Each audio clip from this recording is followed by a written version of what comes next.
make music that is true to who you are, because the odds are you're not going to make it in the music industry. And so when that ultimately happens to 99.9% of you in this room, and me, by the way, those of you who made music for someone else's soul will have wasted all of that time. Those of you that made music for your soul will know who you are. All right, what's up, everybody? Welcome to the show.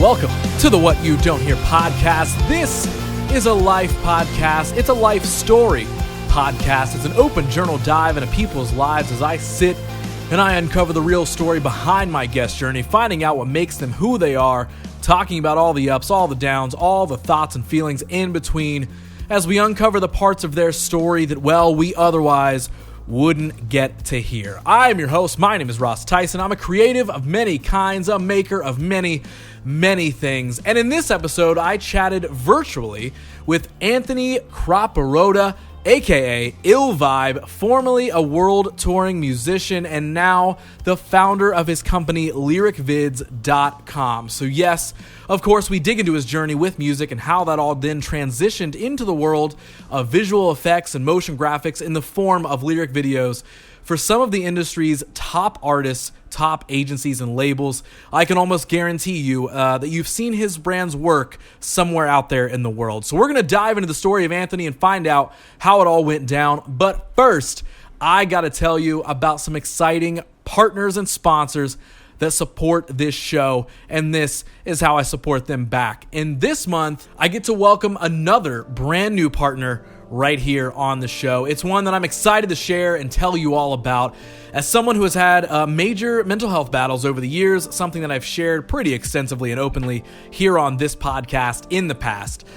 We all know that mental health is now more of a prevalent topic of discussion now more than ever before. However, as awareness increases, so do the associated statistics that follow. While awareness is crucial, it alone does not drive that change, and that change itself is where our new partners in Scatter Joy enter the picture. The Scatter Joy Project is a local organization here in Columbus, Ohio, that transcends the role of a nonprofit. It's more of a movement designed to really bridge this gap that I'm talking about. It's fueled by a belief in intentional conversations, raised voices, dismantling barriers, and enhance accessibility. And its goal is to just make mental health more affordable, more obtainable for everybody. So how do they do this? Well, they've built a few different ways to support the cause. One of those main avenues is that they sell apparel where 100% of the profits go towards funding things like their own crisis text line, their network to connect people with mental health professionals that they need, and their very own therapy fund to help people cover the costs of finding and getting therapy sessions. So whether you're looking to help out or you want to donate to help support the cause in general, you should absolutely look into Scatter Joy. And if you want to find out more about them, check out their apparel, maybe make a purchase, make a donation, or seek out help through any of the avenues that they have lined up and set in place for support systems. You can find them on Instagram at The Scatter Joy Project, or you can hop directly to thescatterjoyproject.com. And I thank them very much for being down to partner with the show and giving me a little bit of a platform here to be able to help spread the word about everything that they're doing. This episode is also sponsored by our friends over at Midwest Photo. Now, Midwest Photo is a video, audio, and of course, a photo store located right here in Columbus. Now, Midwest is a place that I, as someone who has dabbled in photography over the years, it's a place that I've been to many times for many different reasons. And I'm here to tell you, it's a real rad place filled with real rad people. And I'm genuinely so excited that they have joined the show here as a sponsor. So let's talk about what is all inside the walls of Midwest Photo. Well, there's plenty of reasons that I've went there over the years, whether it's to purchase some camera gear ranging from everything from cameras themselves to lighting, backdrops, tripods. In fact, one of the tripods that the cameras that film this show are sitting on came from Midwest.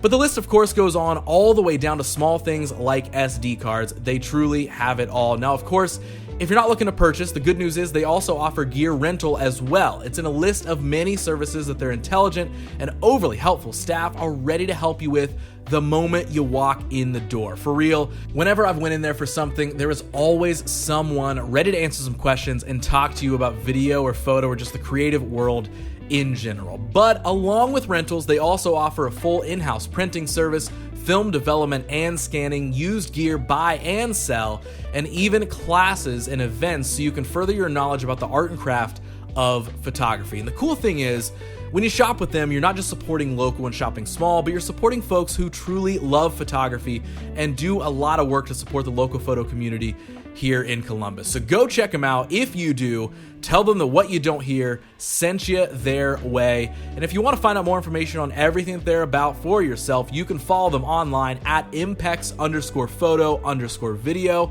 or simply jump to impex.com. That's MPEX.com. And I cannot thank them enough for sponsoring this episode. And last but certainly not least, we are also supported by our friends over at Promo West Productions. Over the last 2 years, I've gotten to tell you about so many cool concerts that happen here in Columbus. And this episode, well, it's happening again because I've got some more concerts to tell you about right here, right now. So if you live in or around Columbus, Ohio, and the surrounding areas, and you're interested in catching a live show, getting that live music experience, well, then you may want to check out one of these upcoming concerts that are coming your way via Promo West. They've got Columbus Against the World at Newport Music Hall, a big event on Friday, April 5th. We3 at Newport Music Hall on Friday, April 12th. Bobaflex also comes to Newport on Saturday, April 27th. And then Cameron Marlowe at Kemba Live on Friday, May 10th. If you need to rehear those, just hit the reverse, the rewind 10 seconds, and you can hear those again. But if you do want to grab tickets to any of those, you can just jump to AXS.com. Or if you want to hear about any other upcoming concerts that are coming to town, maybe ones that I didn't list here because, well, there's a ton that are always rolling through here via Promo West. If you want to know who's coming to town and when, just jump over to promowestlive.com for any further information that you may need. And as far as any further information on this episode right here, well, that's coming up because it is time. Let's dive in. Pull up a seat, buckle in. Put on your favorite yellow piece of clothing. I don't know how you celebrate a new episode of What You Don't Hear, but either way, it's time to get to know somebody a whole lot better. It's episode 107 of What You Don't Hear. Let's get to it. Anthony, my friend, welcome to the show, man. Thank you for doing this. Oh, my pleasure, man. Thanks for having me. I am very, very excited to get to know you because we were introduced via now mutual friend, Josh Emmerich. Yep. And he just, to put it simply, like he just said a lot of good stuff about you. And he was like, I need to make an intro between you guys. You got to have Anthony on the show. And of course, I'm always going to take his word for it. And the amount of positive things he had to say about you and your guys' experience of how you met and everything, I definitely was like, okay, we need to make this happen. So yeah, really appreciate that. Josh is a great guy, and he said the same, just as many awesome things about you. And I'm really happy to be here. One of my favorite things is connecting with other creative entrepreneurs. We all sort of chose some version of making art or expression kind of work for us in some way, and especially as I'm an old man these days. I turned 40 this year, and so when I meet adults kind of on the other side of the treacherous journey of your 20s that are kind of still making their art work for them, these are my people. That's my tribe, even if I've never met them before. So we're meeting today for the first time, but I think there's probably a lot we share in terms of kind of what we set out to do and what we're doing. Yeah, 100%, man. And I can't wait to dive further into that because also, especially when I have people on the show that I'm meeting for the very first time, I don't do a detective dive. I don't do a deep dive into finding everything else about you and all this sort of stuff other than what I have been told by the person who referred me your way. So other than that, I don't know a lot. So we're just going to kind of open the floodgates here. I love it. So I would love to hear it straight from you. What all do you do? So, I've got a long story, but we'll just talk about today. So right now I run a company called Lyricvidsdotcom. We are based here in Canada, and run that company with my business partner and wife, Jess Robert, and she's my kind of partner in crime and everything here. And we've grown from being a small freelance business that we were operating above a bong shop in downtown Toronto to being a full service agency and one of the leading motion graphics and animation studios for the music industry.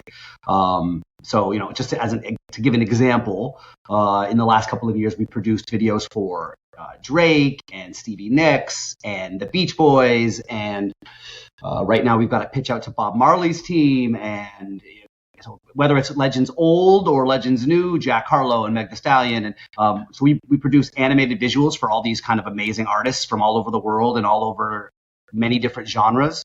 And we've been doing that for 9 years coming up this spring since when we launched Lyricvids. And so these days that's kind of taken over my whole life. We've got a great team who work with us here on site, and myself and my partner Jess kind of head up the operation. And it's been a crazy journey and an unlikely destination. I think when we set out, I don't think we expected this to take us as far as it has, but and this might be a good segue to something we can talk about. But I think sometimes the thing that works isn't always the thing that you think is going to work when you start. And so for me, weirdly enough, that thing has been lyric videos. Okay, so let's honestly just dive straight into that. So where does all of that, you talked like 9 years of doing it now. Yeah. You said that maybe like the thing that we set out to do isn't the thing that we end up doing and all that sort of stuff. So take me back to the beginning of that. How does Lyricvids as a brand even start? So for me, I'll keep it very short because we could do a whole podcast about my former life. So my former life was as a touring rap artist. I did it for many, many years, assigned to Fontana and toured all over the world and had this amazing journey. But anyone who knows anything about Canadian music industry knows that it's there's a lot of fun opportunities, but not necessarily economically not as rewarding. And so, as I kind of got a little bit older, I was like, hey, I can't do this forever just for promotion and for vibes. And so I started shooting music videos because I was like, hey, I love producing the content around my music. I can help some of my peers out in the industry, and I started shooting music videos. And so that was my first kind of foot in the door of trying something else that was adjacent to my dream, because my dream since a little kid was always to be a world famous rapper, and that was just what it was going to be. But then when I started doing music video directing, what I found was I was able to scratch some of those same itches, but in different ways. And people were interested in paying me up front for my service instead of me having to beg for money on the other side of a show or a tour or whatever the case was. And that combination, I think, is sort of the recipe that kind of changed my life and started really getting the ball going. At one point I shot 1,000 music videos, just a run and gun camera in a backpack and a tripod on my shoulder. And if I'm being honest, I was never a very good videographer. That wasn't even really my skill. I could get it done. I could tell a story with the camera, but it never clicked. The craftsmanship of using cameras and lights and lenses just never really clicked for me. And I think I realized that what I am is I'm more of a executive producer type. I'm more of a project manager type than I am an actual artisan or a director. And so when we launched Lyricvids, we took our what we were doing kind of locally here in Canada, myself and my girlfriend at the time, Jess, who's now my wife and partner. We're shooting music videos, running and gunning around Toronto, hopping off and on the buses. And so we thought, hey, we can take this global and get off the TTC, get off the subway and the buses by switching to like digital video content. And that little kind of seed right there has, like I said, that was just a hunch at the time. Like, hey, that could be cool. It could be cool to grow the brand. It could be cool to expand away from just like shooting in alleyways and shooting on rooftops and telling different kinds of stories that animation opens up. And like I said, I don't think I really even realized how much of a chunk of gold I had sort of found. I thought it was like this little sliver of gold. And the more I chipped away at it, it was like, oh, wow, this could be a real nugget. Oh, this might be a gold pyramid. And it's like, well, now I live inside that gold pyramid. That might not be the best metaphor because it's not like I'm like loaded, but you know what I'm saying. And that I thought I had found maybe something that would be a little side hustle, and it slowly but surely kind of whittled into this whole other thing that now, if I'm being honest, I enjoy it so much. I retired from making music. I find my creativity is so satisfied with doing this job all day, and sort of the chip is off my shoulder because I've accomplished some of my goals that I've been able to chill on the thing that sort of got me here in the beginning. Okay, so I want to go back to when you were filming videos. Like you noted that, you kind of said you were like, I was never really like, it didn't click for me while I was doing it. While you were in the middle of filming those videos, what did it feel like? Did it feel like, okay, this was just a natural transition to get out of music and into like still kind of stay within the industry, still get to create? Mm-hmm. Like, did it almost feel, maybe this is the wrong verbiage, but I guess I'm asking is like, did it feel somewhat forced at all? Did it feel like you were trying to make something click, but you were like, there's something here, but maybe this isn't the thing, which then obviously leads you down the path of the more digital, route and all that sort of stuff. But I guess walk me through that time frame, because it's interesting to hear, like, hey, I was doing this thing, but it kind of wasn't clicking, but I was still making it work. Well, that's the thing. So, I mean, if you think about, music videos can be good for a lot of different reasons. And sometimes that reason is they're beautifully shot. And sometimes that reason is the storyline is really cool, or the reason is it really captured the artist's essence. And what I found is that some of those things I do very naturally. I'm really good at understanding who an artist is and what they're hoping to project. I sort of understand what the record's about and the mood and the tone. And I found that stuff came so naturally to me. But meanwhile, I was always fighting with the light. I was always fighting with not enough light in a room. And my friends who were directors would show me what to do, but that part just never clicked. That part, it always felt like I was fumbling with the hardware. But I never fumbled with the story, and I never fumbled with the artist management aspect in terms of managing expectations and walking them through the brief. And like that stuff that came to me really, really naturally. And I think when we did those first few lyric videos from Lyricvidsdotcom, which we just started selling to my friends on Facebook at first, I was like, oh, whoa, you know what's cool about this? I remember saying to my girlfriend at the time, you know what's cool about this? It's all my favorite things from shooting music videos and none of my least favorite things. And it's just like those kinds of conversations kind of get the wheels turning. Like, hey, maybe there's something here. If this is the part I'm good at and I don't have to do the part that I often found so clunky, then maybe this could really kind of explode. And thank God I was sort of paying attention to some of those little signs in the beginning, because way before the money came, because in the beginning it was just like I said, I was selling off Facebook, but I saw the potential for growth in that. I'm like, oh, I've solved some of the challenges with the previous iteration. There's something here to really scale.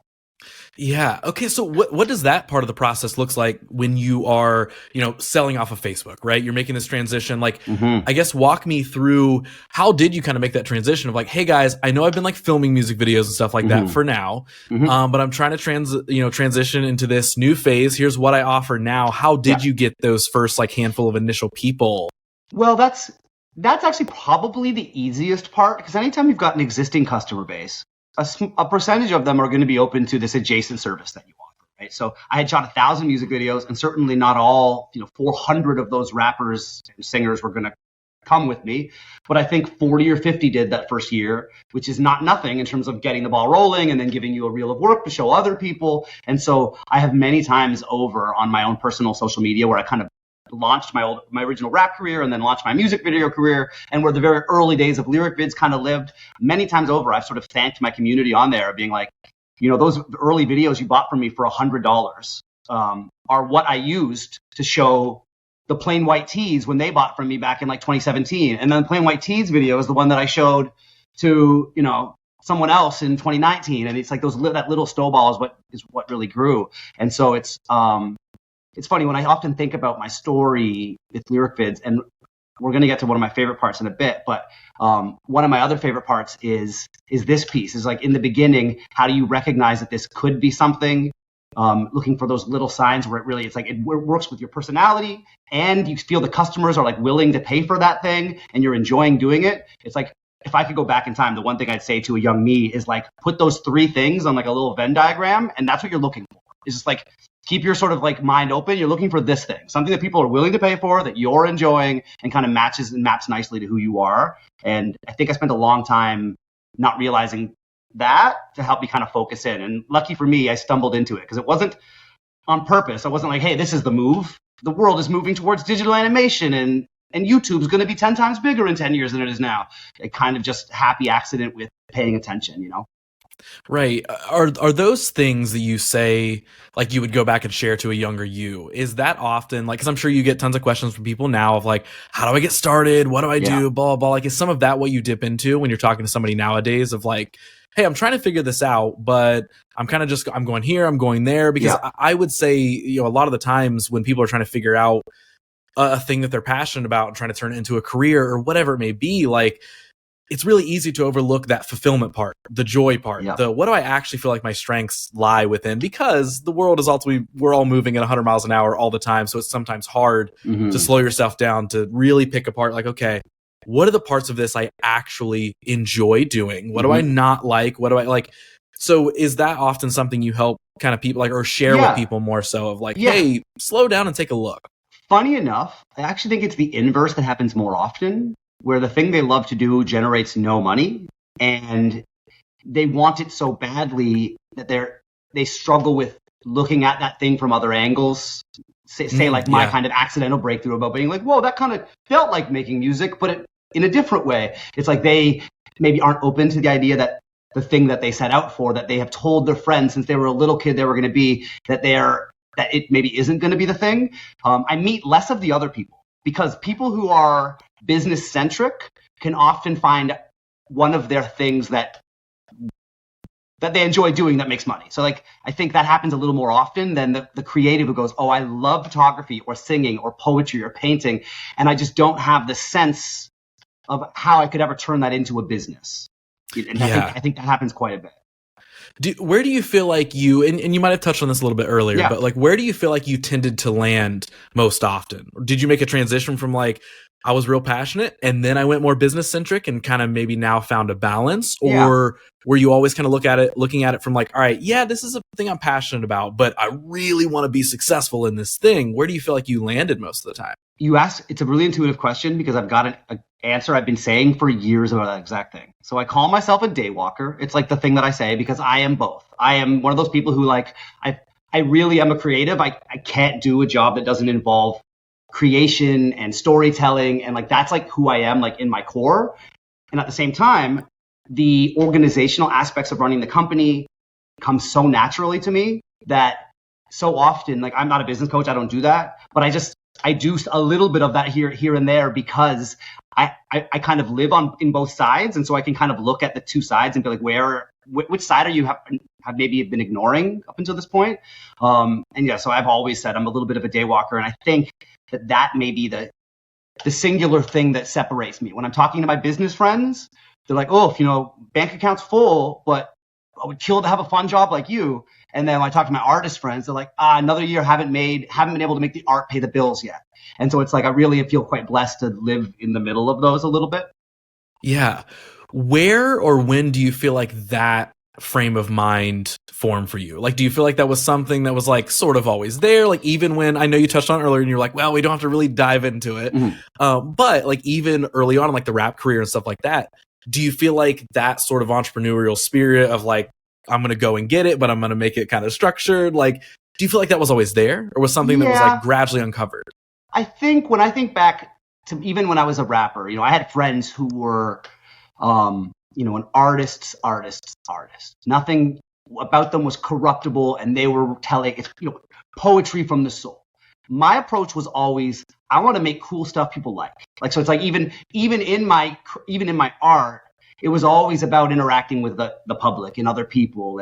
And so I think, my quote unquote haters would call that being consumer minded, I suppose, in my music. But I always just thought of it as being like I don't make things just sit on a hard drive. I make things to share with the world, and I like to share them. And when you go on tour and you sing those songs and they reciprocate. And so I think from the very beginning, it was always about, how can I make these things that I love to do and these things that make me feel good work? And if I'm being honest with you, I think a huge motivator for me is I don't want a job. Like, if I'm being honest, like, I had a job for years. I worked in an ad agency. I've had like real career, but I didn't enjoy it. I didn't enjoy the dynamic. I didn't enjoy the politics of it. I have the ADD and some other things that I personally found didn't really connect well with office life. And here I am, when I run my own office, it works perfectly. And so I think, I'm motivated by fear of having to update my resume and go work at an office, I think. And so I think that is a great motivator to make your passion make money, Yeah. What was the thing, like, I guess when in the timeline was working at that ad agency a thing? And then like, what was the motivator that got you to take that leap out of that? So I quit the agency world to shoot music videos. So as I was starting to shoot music videos, that business started taking off, and I was booked every weekend for like 4 months out. And then so true story, I did magic mushrooms and I wept, and I thought to myself, I hate my boss. I hate my job. I hate my clients. I hate there's nothing about it I find fulfilling. And I'm clever and young. I for sure could figure this out without having to go do something I hate every day. And so I quit my job the next morning and just went crazy. Like, hey, I'm available. You've been asking about my weekends. They've been booked. So now I've got bookings available, through the week for the summer or whatever. And I made more money in the first year just running and gunning, for $200, $300 than I was making at my old salary job. And I was just like, oh, well, there it is. There's the leap of faith. And there's the proof that I was like panically selling and giving people crazy discounts just to kind of get the siphon going. But I sort of proved in that first year, like, hey, this is possible. And then, like I said, when we launched Lyricvids, I was just thinking of like, oh, we can kind of expand this globally. And I remember saying, even if we sell, 20 or 30 videos a year, that's still a few extra $1,000. Like it'll be, and so now we sell, 600-700 videos a year from Lyricvids, and many of them are larger budget productions that kind of take a fair bit of time. So, it's just interesting how right you can be and still really have no idea, Right. Now, were you balancing and pursuing the rap career while you were working at the ad agency, or was that like way before? No, that was it. So my rapping days and my agency days that was me 1-to-1. I was touring and playing shows on the weekend and then getting up early and going to the agency world. And one thing you want to talk about advice for young people. I don't have to go back in time for me because I had this one right from the jump. But I always say this. If you're a young person who hasn't been able to make your craft make money yet, then you need to find another way to make money that doesn't suck your soul out of you, and then pair those two things together. So it's like now you have the thing that makes you happy and the thing that makes you money, and you glue those two things together. And so for me, that was agency world stuff because it's kind of fun. And as far as business goes, ad agencies can be a little bit fun. And then, of course, music in the evenings and weekends and all of the rest of my time. But it was tricky because my boss would always be like, hey, it's 5:01. How come you always leave right at 5:01? And it's like, I have a whole other life I have to get to. And so eventually I had to kind of shift gears away from the day job. Yeah. Now, during that time frame, what was that balance like for you? Like, was it would you call it like, man, it was kind of chaotic because I'm super passionate about this. And like you just mentioned, like I can manage at my job. It was pretty all right. Yeah, I'm not hating it as much as we could be. Right. But we've got that balance. But I think that's something that so many of us have ran into of like, you've got the classic, like, hey, even if I don't hate the quote unquote day job, it still drains so much of me that I don't know how to balance and pursue the outside thing that maybe is my larger passion. During that time frame, like, what was that like for you? Were you just kind of in grind mode of like, I love this rap thing so much? And I was a kid. Like, when you're young, you have that endless fire in your belly and a chip on your shoulder. And to be honest, I remember before I quit my day job completely, I quit one of the agencies because my boss was so mean to me that day. And I went back to my desk and I thought, you can't stay here. Not after he talked to you like that, Anthony. It's not happening. And so I sat at the computer and I planned my first European tour. I started reaching out to all these people. And then I quit my job. And so you could just use that as a motivator sometimes, I suppose. Now, that's not universal. Some people, if someone works in like a coal mine and it's truly like draining to them, it's like, I don't know that I have a one-to-one comparison for that, because working all day at an ad agency, like I worked with cool people and we would come up with ideas for campaigns. It was not exactly as grueling as like some people's 9 to 5. But in saying that, you're still between that and your commute, et cetera, there's such a small piece of your life left over. And I mean, people have heard it 100 times. You just have to use those 2 or 3 hours a day really seriously to try to launch your other thing. And that, for me, that was moderately successful. I got my record deal. I got to tour. I got to kind of sow my wild oats musically and creatively. And if anyone wants to go through the history books, you can find me under the name Illvibe, ILLVIBE. But there's no new music there. It's just all old stuff. And then the real wisdom in my old age is that following my truth there led me to a truth I couldn't have projected. Like, I couldn't have projected to land in lyric videos on the other side of a few pivots. But if I hadn't followed myself into music and then later music videos, I would have never have kind of followed the breadcrumbs to my ultimate destination, Yeah. So I think I know the answer to this question, but I'm still going to ask it for the context of the conversation here. Like, was music your very first passion? Was that the first dream that was like, that really popped up? You were like, when I can, we're making a go at this. Yeah. I think there were other things too when you were a kid. Like, you bounce around from a few things. Funny enough, one of the ones I remember is I wanted to be a cartoonist, which is now one of the things we do here. So it's funny how well 4-year-old me kind of knew myself already. So there was a couple other things. I think at one point I wanted to be an actor and some other stuff, but music, I was born in 83. And so when I was 16, it was 1999, and hip hop was the coolest thing on the planet. Eminem wasn't out yet, and I wanted to be the white rapper. And then Eminem came out like 2 years later, and I was like, well, he's the white rapper. I'm going to be one of the other ones, you know?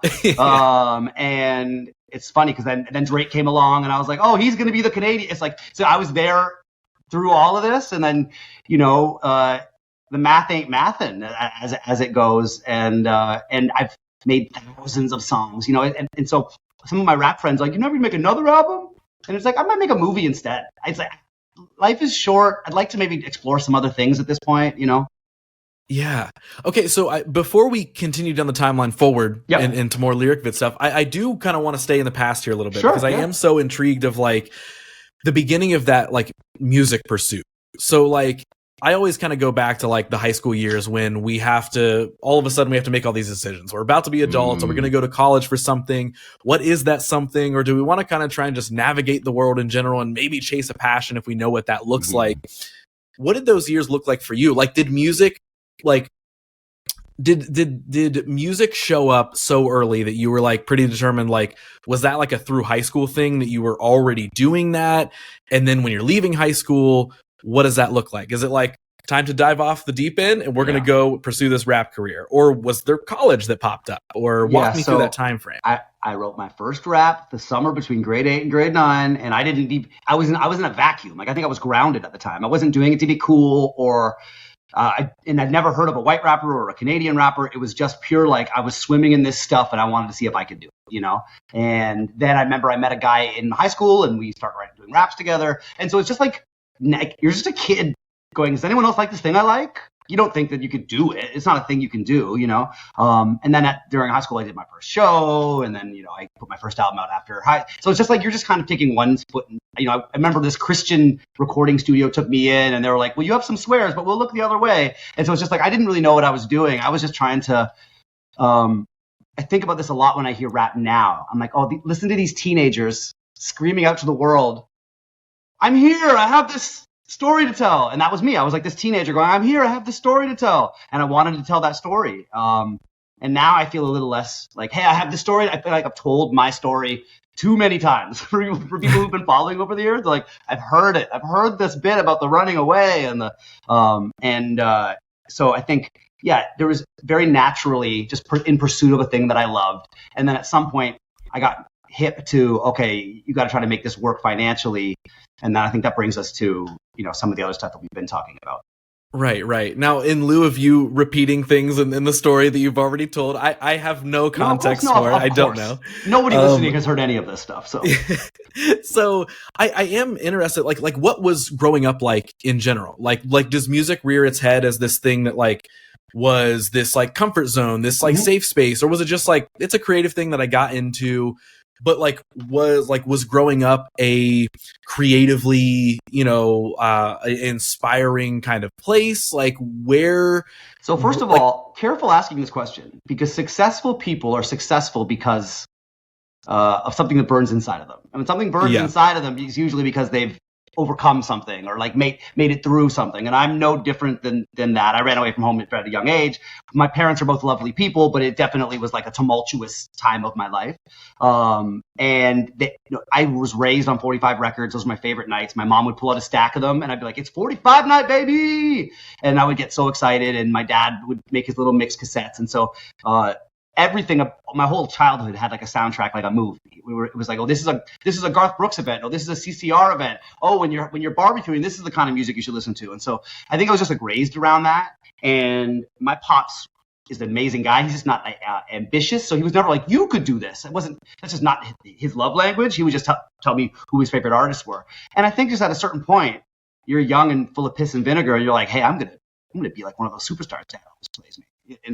And then shortly thereafter, rap explodes, and I'm like, well, there's my thing, because I can sing a little and stuff, but I don't think that's my journey. And then I was already writing poetry in grade 8, and so I thought, oh, I'll just pivot into rap. So, but yeah, it's a little good and a little bad, but I think that's probably going to be the recipe for a lot of successful adults.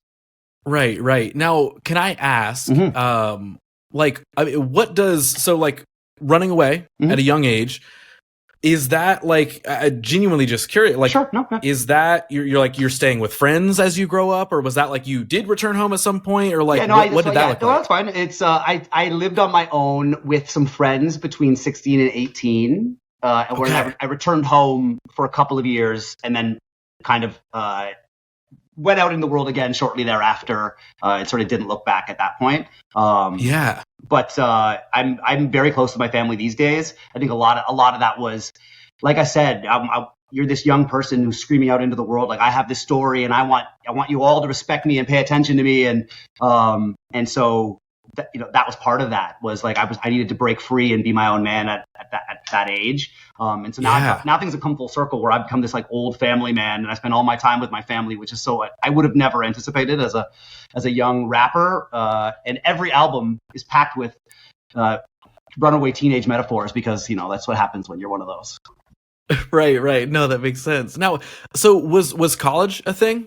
Yeah. I went to college for advertising, which led me to the agency world, and that became my game. It's like, oh, advertising is like business meets art, was my first kind of thinking there. And to be honest, to keep the themes, as much as I didn't enjoy my time in advertising, it taught me so many skills for the music industry, for video production, for running my business, just from project management and budget management. Like every ad campaign is like a mini business. It has to be profitable, and so it's like I learned so much about communications and PR and the psychology of customers and stuff that I would have had to learn some other way, and probably lost a bunch of money, or had to work some other job I didn't love to gain that knowledge. You don't just wake up with all that experience. And so I think if someone's listening and they're like, hey, I don't really love my job, but I do learn stuff, that's not nothing.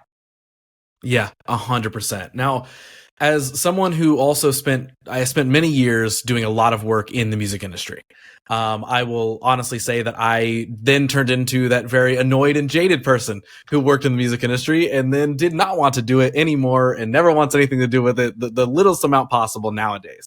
I say all that to ask you, as a whole, like what was your experience like working within the music industry? Mm-hmm. Yes, as an artist side, but you're also talking about like, hey, I was able to use a lot of these and transfer a lot of these skills that I had in my quote unquote day job in the ad agency into learning more of the business element of the music business in general. But like as an artist, as anybody who's just like working on your own thing, if you were wrapping all that up, like what's your experience with the music industry? What was it like?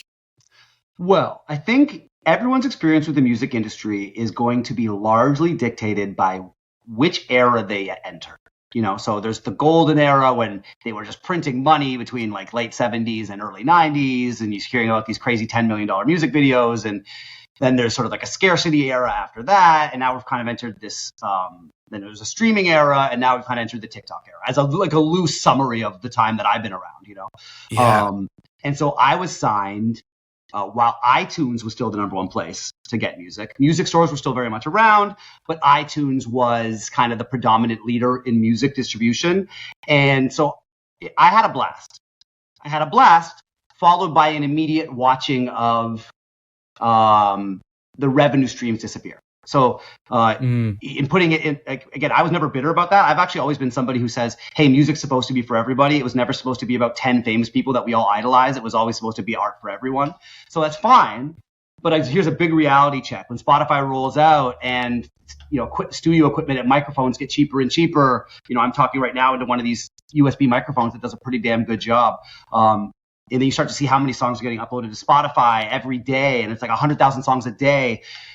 At some point, you start doing the math on that stuff, and you're just like, I think maybe I need to reconsider my business plan, And so I had an amazing time. I would change nothing. I went to Iceland and Prague and Croatia and Utah, and like I had this amazing time. I met some of my favorite people. I wedded one of my rap tour mates under the Eiffel Tower to his now wife, and like, you don't do those things if you just stay behind your desk. I had this amazing experience. But how much money did I make lifetime from music? It's not even worth talking about. And so I think, good or bad, I don't know if that's the answer I can give you, but definitely if what you want is to run away and join the circus and meet interesting people and travel the world and be in interesting places, man, music industry is for you.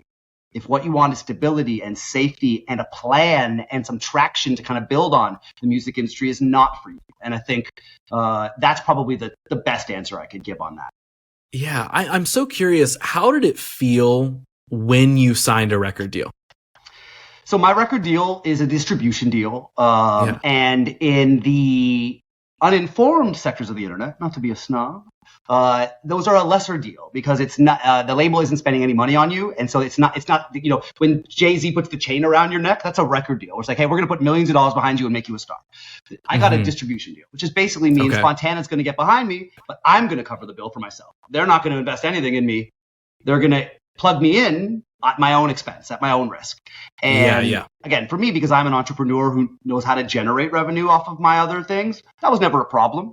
I only say all of that to say it didn't feel like this giant magical moment. It felt like more like a business decision. Like, hey, I got to be ready to spend $5,000 or $10,000 on this next album to sort of validate this this trust that they're giving me, because I have to kind of really make a go of it now that I have some support. And so it felt a little more like that. Like, are we really ready to level up and spend some money on this? More than it felt like, like the Rockefeller chain moment that you see in like the music videos, Right. Now, like, maybe I'm digging for the wrong thing here, because we have talked about, you've got a very solid balance of like, I get the business and I get the passion. I've got them pretty well 50-50. But like, during that time frame or anytime since then, even though you have moved on from it, like did that moment ever hit of like the fact that you even got to sign a distribution deal or sign any sort of deal? Like, did you feel that win still? Oh, 100%. No, I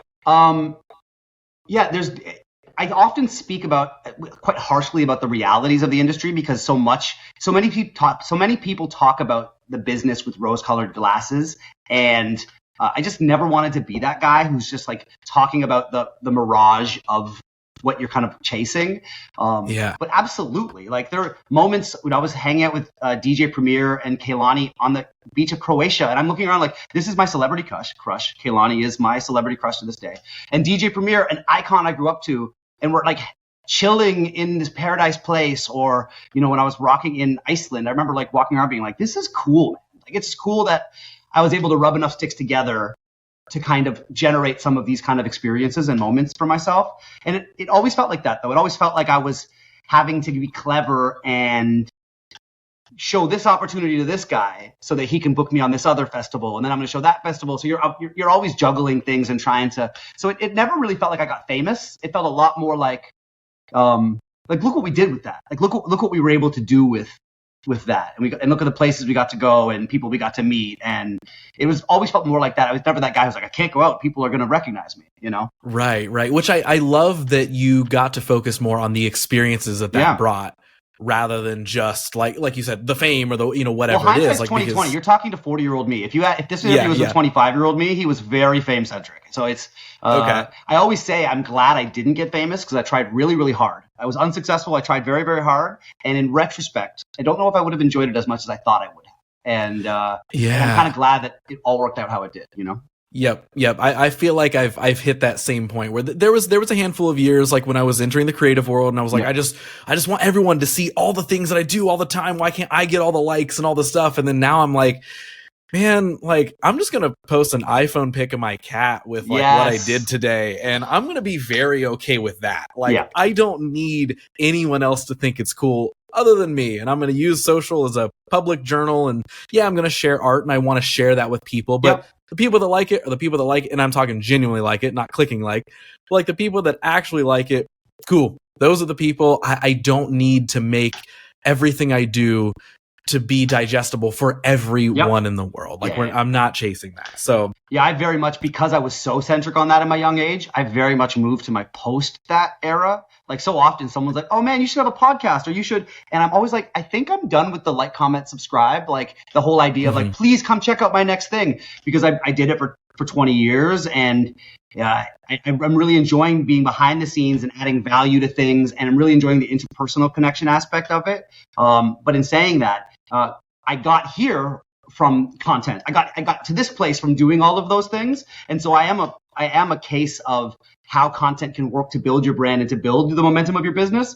I think I've entered the phase of my life where I'm relaxing on that piece. In saying that, I'm currently on a podcast. I just don't have my own. Of course. Yeah. And I can say the exact same thing. It's like, yes, you are on my podcast. I am creating a podcast. We're having a conversation. It's going to be shared out there.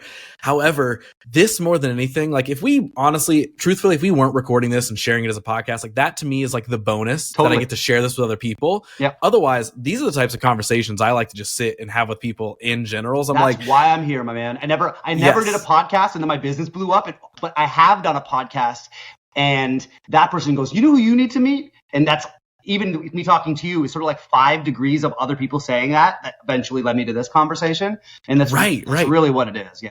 100%. I have said it 1,000 times on this show that having a podcast is my cheat code to making friends. Yes. Like that is because it's like, it's literally a structured way of like, hey, no distractions. We're getting to have the type of conversation that even if it was over coffee or over Zoom, whatever it is, this is how I like to get to know people anyway. This is the conversation I want to have, not about the weather or what sucks or whatever. It's like, honestly, hey, this might be weird, but just tell me about your life. Let's just talk about your life. And then you create a bond like that with somebody. It's like, hey, I would say if anything, we're like strong acquaintances, bare minimum walking out of this. So it's you might be my new best friend, Ross, because you have said several things that I have ranted in the middle of one of my house parties being like, I don't do small talk. Tell me about your trauma. Yes. Yeah, incredible. I hear you. Yeah, absolutely. So Josh did a good job of putting us together. 100%. Is what we're saying. Yeah. Something I would love, I know we touched on this earlier, but I want to dive a little bit deeper into it, is when you were making that transition, I want to know how that felt from going, or if there was a slowdown moment or anything, right? Of, okay, we've been pursuing the rap career, but now I'm starting to notice that, all right, maybe I'm going to move into this filmmaking side of the music industry, right? I'm going to start shooting music videos and all that sort of stuff. What I'm asking is, like, one, I guess maybe was it a difficult decision, or was it just such a natural thing of like, it's time? And during that, or even post that, was there any part of you that was like, wait, that was my first big dream? Like, did you ever feel like you were like, oh man, am I leaving a piece of me behind? Or was it just, hey, you know what? This next thing feels natural. Let's go do it. Yeah, so I just formally retired from the rap game like 6 months ago. This is very recent that Lyricvids is 9 years old. So I shot music videos for years, and we've done lyric videos for years, way before I kind of retired from the rap game. I did start to, COVID happened in there too, right? So COVID happens, everybody stops. When COVID hit, I was on an American tour. I was playing 30 dates across America, and then suddenly COVID hit and I came back. So I was full-fledged right up until COVID. But then on the other side of that, Lyricvids had tripled in size. I now have I bought a home during that time. So I'm like, suddenly I'm like, my life priorities have changed a little bit. I got married shortly before COVID. And so it's like my life really kind of evolved in that window. And I still put out another album. I put another album out on the other side of becoming a homeowner and an old man. And then when I started working on the next album, I started procrastinating it. And that was never me. I make music every day. I make music all the time. And I started fantasizing about retiring, but I didn't want to say it out loud because I felt like I'm shitting on my fans who have followed me for so many years by just being like, I'm done. Thanks for all the love. Bye. I worked so hard to get my deal. Am I just gonna like say bye to them? And I have a deal in Korea. I've got all these other relationships I like killed myself for, and now you're just gonna like just throw them all away. But after about a year of in my head chewing on the idea, I started saying it first to my wife, then to a friend or two. I said it like in passing, like, I think I'm retiring. And then they'd be like, you know what, that makes sense. Like it's totally okay to move on. And they would just, you're getting validated that it's not an insane thing to say. And then I remember when I wrote it on Facebook, people were so supportive. Like that's like where my community always was on Facebook. And now there are other places too, but that's the core. And they were just like so supportive, like, man, you found your thing, and we hope you make more stuff one day. And so it's just like, and now, if I'm being honest, there's a huge load off my back because I always felt the pressure to become something, to like take it to this next place. And if I'm being honest, Lyricvids got to the place that I was trying to take my rap career not effortlessly because it took years, but comparatively effortlessly. Because it was like we did the work, and within 2 years we had our first celebrity client. Within 4 years we were working every week on celebrity clients, and with 6 years it's like the business has grown 7x. And so it's like that's not my experience in the music industry at all. And so it's just you start noticing some of those things as time passes, 100%. Like there have been definitely many facets of my life where I felt that exact same thing where I'm like, wait, this result came way more naturally when I was doing this thing than I worked for years or whatever it is to try and get some sort of a result over here. When wait, this thing, maybe this does fit a little bit more naturally. And okay, obviously over time, we're always going to develop new strengths that then carry into the next thing that make it a little bit easier. But I've had to notice that exact same thing. And I think it's important to take notice of those things and not try to fight or push back against something.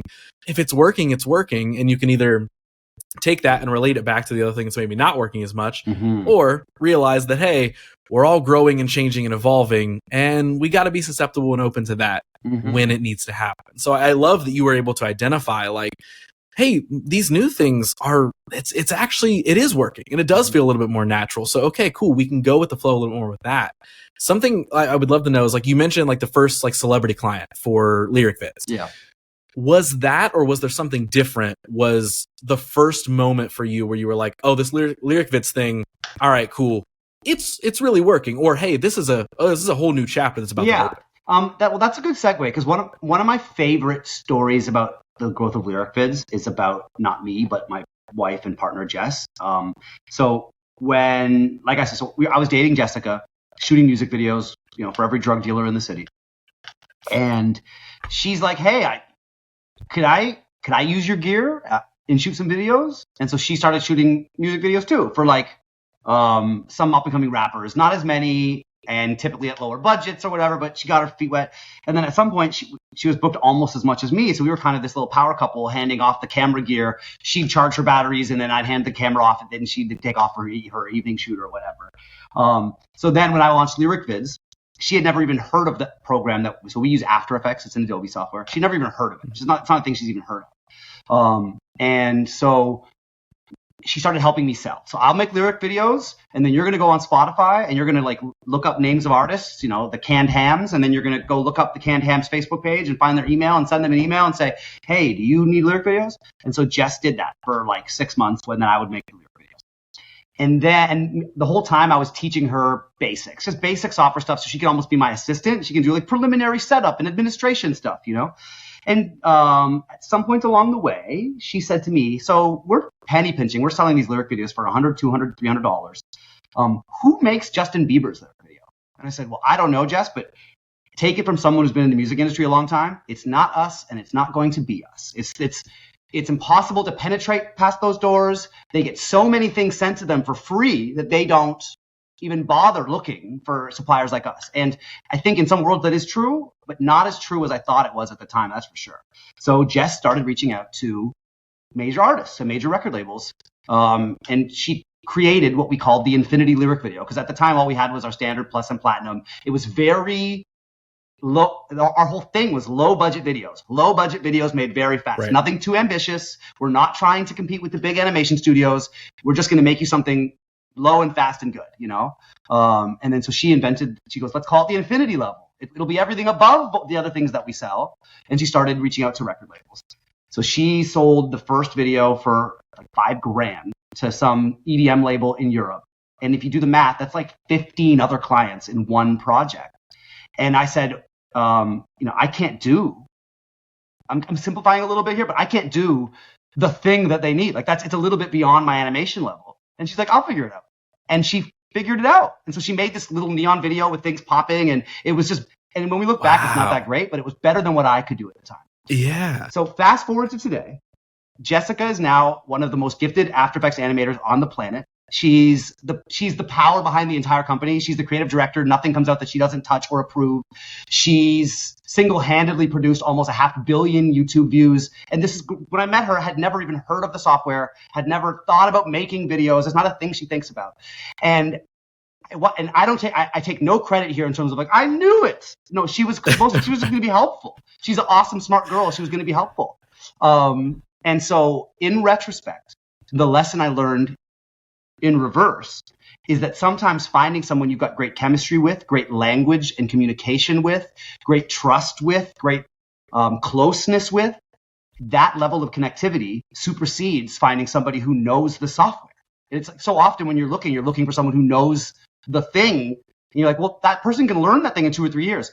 Good luck finding someone you love, trust, communicate with at that level in that same amount of time. And so it's not like I had the foresight to do this, but in retrospect, that's what happened, because we became this bond that you otherwise can't really find out in the world, because that person's going to split off and start a competitor, or that person's going to whatever. And then so now Jess is like a legend who, like, the CBC has covered her, and she's got this whole persona. And what a dream for me that's been, that the woman I love, I've watched her blossom into this superstar. And then we started again with my little sister. So my sister now works here at Lyricvids. She was working in the hotel business before. She doesn't know anything about lyric videos or animation. And she's been working with us now for 3.5 years. And she can make videos halfway up our level. She can't do the top yet, but she also runs our social media and our everything else. And she's my best friend in the world. And so now I have 2 people who work with me who will ride with me to the end of the world.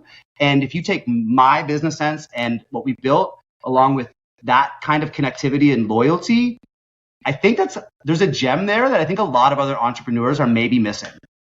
Yeah, dude, that is so sick. I love everything about that. Yeah. Like, and it's the vibe, much. because if it does work, you get what I have, which is this little tribe where we just hang out and make money together. And it's so cool. And listen, when someone's listening right now, they're like, that wouldn't work with me and my wife. That wouldn't work with me and my sister. This isn't a universal thing. But when I first met Josh, the first conversation we ever had was about this, because I think a lot of entrepreneurs, creative entrepreneurs, do have a female partner or male or whatever, like a partner in their life, who is in an adjacent space, or they're like better than them at business, or better than them at the books, or like some other thing. And I think they feel like, oh, you're not supposed to work with your partner. And some people aren't. But I am one giant glaring example. Lyricvids would make for sure 300% less per year if I had not brought Jess in the way I did. Like, I couldn't have even strived for what we've been able to do together. You know what I mean? Like, it was, it's so far outside my own trajectory that it really speaks to what happens when you start to unify 2 partners like that, you know? Yeah. Well, it even kind of goes with what you were saying earlier of, like, sometimes there's these results that you just weren't expecting, because if you don't, like you said, that wasn't a thing you were sitting there like, all right, I'm going to get her into this, and then we're going to grow this way. Like, it wasn't the foresight thing, just like that has been kind of a reoccurring theme that we've talked about, is like, yeah, sometimes like things are going to naturally flow into that way. And I do think that there's always for simpler terms, just a much cooler and often healthier feeling that comes with the overall experience of building a business or pursuing something creative with anybody, like a team or of any sort, or also just doing anything in life where you're not forcing it. It's not, well, I have to get really good at business so I can do these things, and I'm going to ignore these other things kind of on the side, or I'm going to, like, it's almost trying to force that outcome so much does not let it naturally form in the way that it can, because we're often so scared of it taking form and taking shape into something that we're not expecting. We want to be able to control it. We want to be able to expect it, of like, if I do these 3 steps, I'm going to get this result. And because of that, because that's where my knowledge is at right now, that result must be the only result that I can obtain, and that's the one I need. When so much of what we talked about, it's like, yeah, we're doing work and we're on this track of aiming for this result. However, we've got to be open to things are going to change and evolve over time. Our wants, our needs, or the people around us, the experiences we're having, those things are going to change, which means we're going to effectively get a different result than what we set out to get. And I do think that is such a cool thing to hear of, so much of what you've shared so far is like, there's kind of continuously been this thing of like, was aiming for this, was aware that this thing started to happen. And you know what? Here's a result that I didn't even know that I was going to happen. I think oftentimes some of the best experiences and results come from a place where when we least expected it. Of course. Well, I think that's just with some humility to anticipate that you're going to expect all the things that are going to happen is just, let's be honest, right. Too many variables for you to head out and be like, this is the path and this is exactly how it's going to pan out. And I think, there's you said something that's really important. And I think there's a fine line between challenging yourself, because you do need to challenge yourself and push yourself to be a well-rounded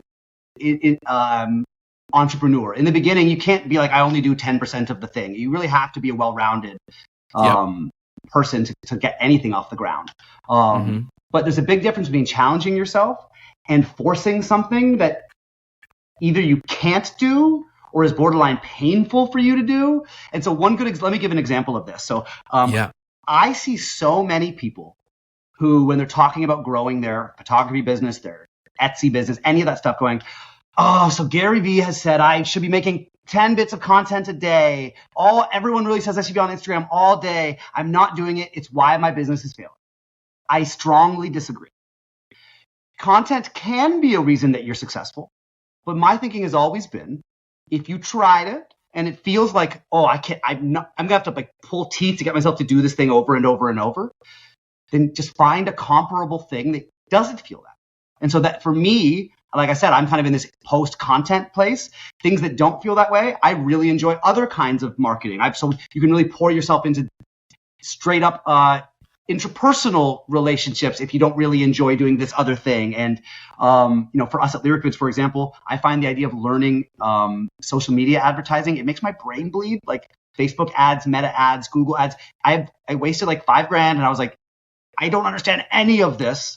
And so instead, we did the thing I already alluded to, which is we just reach out by email. And that doesn't make my brain bleed. It sucks too, because it's kind of boring to do it, but I understand it better. I get more traction on it.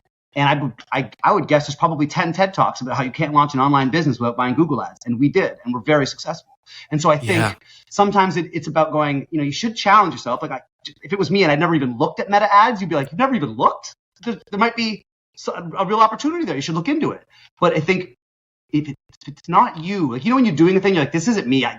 It's going to kill me. Every time I have to come back to do this part of the job, hire someone else to do it, or find a comparable thing that you don't hate to do that will take your business to the same place ultimately, 100%. I couldn't agree more. And I'm so happy that you brought that up, because that is probably one of my biggest lessons learned navigating the creative world in general, is learning to yes, we need to get ourselves out of our comfort zone and learn to experience life and try new things and all this sort of stuff, but also being able to identify what is not for us. Yes. I 100% am I can watch, all the Gary Vee videos in the world. And most often I feel like there's 5% of what he's saying that I'm like, all right, I'm with you on that part, but the rest of this, you're not talking to me. I'm not the person I'm not your audience, right? And so, it is that person who sits and says well, I watched a Gary Vee video.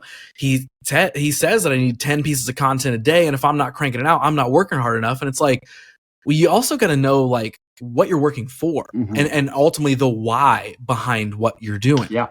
That is always often the thing that's I feel so overlooked, and why those chases and pursuits for things that we ultimately aren't really serving us. Yeah. Someone told us that they would serve us, and it's well, no. I love the way you put it. Of you got to find a comparable thing that works for you. Yeah. Cool. Whatever you think, whatever you don't have, there's often something else in its place. Yes, exactly. And you have to do some work to uncover that a little bit of okay, I can identify that even though I went through a phase where I wanted all the attention on the internet, I still never really committed to trying to be a quote unquote content creator. Yeah. I never went into the realm of trying to be an influencer or something. I just wanted to create a bunch of stuff, and I really, really wanted people to see it for a while. Where now I've settled into I just want to create stuff, and whoever likes it, who cares? But I wasn't letting myself really identify the fact that maybe I just don't want to do that stuff. Maybe that's not how I reach what I define as successful. Yeah. Because again, at the time, I'm watching anybody else that films a short film and posts it and it goes viral. I'm like, well, their thing worked. Why? I don't understand why mine isn't. No, I need to post more content. I need to be more like this. And it's no. You got to find what is natural to you and what just works for you. One of my ultimate examples is last year, literally at this time, my Meta account completely, so Instagram and Facebook, got hacked and deleted. So everything I had ever created, everything I had done and shared on the internet for the last 10 years, gone. And I don't know if you've ever dealt with anything like that, but their customer service is non-existent. So there's no way of getting that stuff back unless you really, really jump through every single hoop in the world. Yeah. And that often doesn't work either. It didn't work for me. So there was about a month in time where I was trying to wait and see if they were going to get back to me and get my old account back. And there was a tiny part of me that was whoa, this is really weird. How my, the little tiny bit, the tiny voice in the back of my head was like, oh my gosh, we're not able to promote things. We're not able to share and create and all this sort of stuff. And even though I had detached from that idea already, I'd still been kind of programmed to think that, right? Mm-hmm. However, what the biggest lesson was for me is during that time frame where I didn't have social to post on, I still closed new deals with clients. I still had amazing conversations and made new connections with people. I secured new sponsorships for this show that we're talking on right now, like without posting it 10 times a day. Mm-hmm. Like all of these real life things, the real life experiences and connections, those were still being made. And I'm not saying that was the big reveal to me, the pull of the curtain. I already knew that stuff, but that was more of an emphasizer for me where like it really showed, it shined a light on like, hey, here's another reminder that all the stuff you've been thinking of, like, maybe you don't have to be a content creator to have a joyful life, you know, even sharing content, right? You can still have a joy-filled life doing that without having to pursue the Gary Vee style stuff. Mm-hmm. That sort of shined a light on that for me where I was like, oh, wait, life still continued because real life exists outside of the internet. Mm-hmm. And even though everything has a light shined on it on the internet at all times, you see the highlights of everything that everyone's doing and you see their grind and their hustle. Ultimately, it was a good reminder for me that reminded myself of like, well, hey, what are you doing? And hey, the things you're doing, they're working for you. It doesn't matter if you're posting about it or not. It doesn't matter if you're running an ad on something or not, or having a video go viral. And, you know, it was like, again, like that wasn't the defining moment, but it was a really solid reminder for me. And that's why like now, like I'm so, and this has been forming over the last handful of years, but I am so like, if social media went away tomorrow, I personally would feel so perfectly fine. Mm-hmm. Because ultimately, and we mentioned this earlier, is like, I know my why and my purpose for all things that I do. Sharing content based off of those things, a cool video I make, a cool clip from this podcast, a cool photo I take, whatever it is, that is sort of sprinkles on the icing on the cake. At the end of the day, I still know how to make the cake. Mm-hmm. You know what I mean? Yeah. And I know what ingredients I want that cake to be made of. So if the internet goes away and we can't sit and make all this content and do all this stuff, I'm still going to find a way to go have rad coffee shop conversations with somebody. Totally. Yep. I'm still going to find a way to join with my like actual physical real world community of friends that have been built up through filmmaking or creative or whatever. We're still going to get together. We're still going to do things people did before social media, you know? Mm-hmm. So it's like, and I think now it's so easy to get, you know, lost in that. But that's why, you know, I just a little bit of a ramble there, but like, I love so much of what you just said of like, that's really what it's about. And even going back to the connector point with, you know, your wife becoming a part of your team and growing it and all this sort of stuff in a way that you didn't expect. That ultimately comes down to what sort of culture and experience are you creating with those around you? And again, that becomes the most powerful thing. It didn't matter the skill set that somebody could bring to you or could bring to me. Like, I'm sure Josh and you had a portion of this conversation, at least, of like, over the years when there have been people that we've tried to bring into our team for video productions or whatever it may be, we are always far less concerned over their skill set and way more concerned and attentive to how are you to be around? Yeah. Are you fun to hang out with? And are you willing to learn? Because so many times people have come to us and been like, I really love to work with you guys on something, but I don't know how to operate a camera, or I don't understand lighting very much, or I don't know this, or I don't know that. It's like, great. But you're being very authentic about what you know and what you don't know. You're willing to learn, and you don't suck to hang out with. Mm-hmm. I'm going to choose that person every time over the super skilled, tech-driven person who ultimately isn't that fun to hang out with. Like, no harm done. Like, I'm not trying to be rude about that. But it's I like, know what you mean. You know, if you're not fun to hang out with, I don't want to hang out with you. It doesn't matter what skill set you can bring. And so I think that is ultimately the value of whether it's talking about social media and sharing things on there, or building a team and partnering up with people in a business sense or whatever it is. I always think that value comes down to the real world values of just like genuine connection. Yeah, you're right. And genuine willing to learn something and grow with somebody and create those experiences, rather than coming at it from the standpoint of like, I have this and I can do this and blah, blah, blah. The internet's such a muddy, complicated thing, right? Because, you know, and the term content creation is really the bane of my existence, because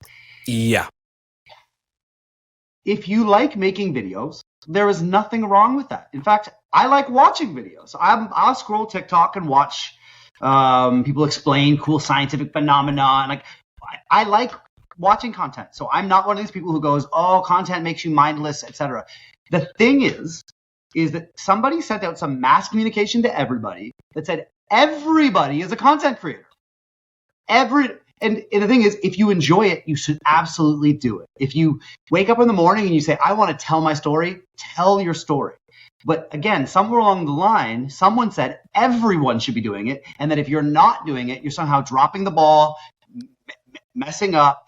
And what I think, and it's funny how you can kind of get here, like I worked in an ad agency. I was a self-serving promoting artist, and now I help other artists promote themselves. So I've really seen this from all angles, and we lost track of what marketing was from the beginning. It was just supposed to be making contact with someone else who may want your service or product. That's it. And then they invented these algorithmic ads for Meta and Google and everything else on the internet that are better, in quotes, more efficient, in quotes, than the previous mediums that were popular in the previous eras. But my general take on ads is the hotter the ad space is, the more you should avoid it. And again, maybe I'm wrong, because I don't think there's many New York agencies that would agree with this, but here's my hot take is, as a consumer, I don't know about you, but anywhere I go where there's always ads, my brain has an automatic ad blocker built in. When was the last time you ever looked at the ads down the side of Facebook? You don't. Your eyes know not to go there. It just knows not to go look there. And I think, when you're on the subway, your eyes know not to look over. It's like you go, I don't want to be sold to, right? You do this thing. And so that's why we do direct. It's not like we do direct because it was a genius realization. It was like, hey, this Google thing isn't working for me, and it sort of feels like you're just pouring money into a void, and everyone else is pouring money into that same void. And why? No one told me it's the only way to market a business. And so I think, I have a friend who, because I'm in the Niagara region in Canada, there's a lot of wedding videography here. And I was talking to one of my friends who's a wedding videographer, and he's like, yeah, I can't really do what you did because I'm emailing record labels, et cetera, et cetera. I said, you don't have to do what we did. Just think about marketing at its basic Lego blocks. Think about it as you just have to make contact with people who might want to buy your service. And there's a lot of ways that one can approach that. And it doesn't just need to be Facebook ads, and it doesn't just need to be buying the back of a magazine in your local market. There's a lot of other innovative approaches to making contact with people. And it's funny because we keep dancing around these same themes. You talked a lot about interpersonal real life relationships. I'm talking about selling, but it boils down to the same thing, which is when I reach out to somebody and I say, hey, we're these people. We really love what we do. We really take it seriously. My name's Anthony, and you give them this kind of enthusiastic, this isn't a copy paste, even though it is, I'm a real person energy. And they go, wow, a real person reached out who seems to really love what he does. Thanks so much, Anthony. And it's funny how much, even though we're sort of talking about different things, how much of it boils down to that same, it's about being a switched on, open-minded, open-souled person who adds value to the things that they touch and has good interpersonal skills. If you can juggle those things, whether you're talking about making friends at coffee shops or whether you're talking about selling to Universal Records, it boils down to that exact principle in both of those cases. Yeah, 100%. And I would say it's like it's authenticity. Yeah. That's what they're looking for. Yes, is like how you're doing it, whether it's selling, whether it's making a friend, whether it's posting on the internet, whatever it is that an authentic thread that is connected to you and who you really are? That has become like my number one go-to for a round of applause. I'll edit in. Very well said. Which is just beautifully articulated. That's it. It's just the thread connected to who you are as a person. It gives people a level of trust that you're willing to dangle that thread. It's like, oh, wow, they want people to know who they are inside. Therefore, they don't have a wall up. So you're instantly building trust with people. It tells them that you'd be a good friend and a good partner, and people want someone like that around them. If you talk about young you young you, young me, the number one thing that we're thinking about is how do I cut through the noise and be seen, right? Like that's like if you're 18 or 25, you're like, how do I cut through the noise and get noticed? Whether it's at an ad agency or in the music industry or in Hollywood or with a girl or a boy, it's like I want people to see me, notice me, and it ultimately this is the hack is if you are authentic in a way that people can enjoy, because I think being authentically toxic isn't helpful. So being authentic in a way that enriches the people you talk to, that is the icebreaker right there. You will cut through so much. I cannot tell you how many times we've brought somebody in, or I gave somebody a discount on a video because they couldn't afford it, because I got this sense of, wow, there's nothing pretentious about them. What a nice, authentic person. And all of a sudden I'm giving them a half-price video. I don't even know why I did that. It's because they gave me this sense that wow, what a cool, nice, authentic human. And I'm telling you, that works in the dating world and at job interviews, and it works if you don't have the qualifications, but you speak to them with piercing truth, they'll remember that, because that's after 100 interviews, there's going to be 2 of those people who spoke to them with that level of genuineness. Yeah. And that's like so many things that I try and enter, again, talking about this like authentic place and all that sort of stuff. Like, I will most often enter an interaction, even if it is supposed to ultimately be transactional. Mm-hmm. I'm still going at it from the space of what am I bringing to this? Not going in just from, I need to close the sale. Mm-hmm. What can you give to me? I need to take. I most often will always go into, you know what? I'm just going to see what I can give, what I can offer. Again, whether it's a conversation, whether it's a potential new client meeting, or whatever it is. It's like, yeah, there might be something in the back of my head that I ultimately want from this conversation. But I know, at least for me, the way that I want to get to that is through being authentically myself. And authentically who I am is somebody who wants to give. Mm-hmm. So, cool. That might be a roundabout way of like closing a deal at the end of the day, but I'd much rather somebody say yes to becoming a new client of mine based off of an actual conversation they had with a real version of me, mm-hmm. rather than me making fake promises or trying to be salesy. Or I identified years ago, like I'm not a good salesman. Like I can close a deal via actual conversation or good, even email, I'm just talking like conversation in general. But the whole like, hey, you really need my service and here's why, or you should really like, that's never been me. Never me. And because I have the gift of gab, I tried that because people could be like, Anthony, mm-hmm. you could sell ice cream to an Eskimo or whatever. And I was just like, I'll try it. I hated it. I hate the idea of learning a script and trying to convince you to do something. No, in fact, Lyricvid's entire sales approach, our whole philosophy from the first intro email to when I'm quoting you is, we do this all day, every day. We're the best at it. If you feel like what we do matches the price that we charge and you want the thing that we do, oh boy, we can't wait to do it for you and knock it out the park. And it's like that energy of like, I'm not here to convince you. I'm just here to do the thing that I do really well. And if you want it, I can't wait to show you how well we do it. That, in addition to working, I sit in the house that I paid for with videos. Like in addition to working, it's more of a vibe for you as the salesperson. You're not like, you don't give yourself ulcers because you're out in the world just trying to trick everybody. You know what I mean? Right. One lesson from my music, I used to give this talk to young musicians when I was like an old music. I'd go to these music conferences and talk to young musicians about making it in the music industry. And I would say, make music that is true to who you are. Because the odds are you're not going to make it in the music industry. You're not going to make enough money that you're commercially hugely successful. And so when that ultimately happens to 99.9% of you in this room, and me, by the way, those of you who made music for someone else's soul will have wasted all of that time.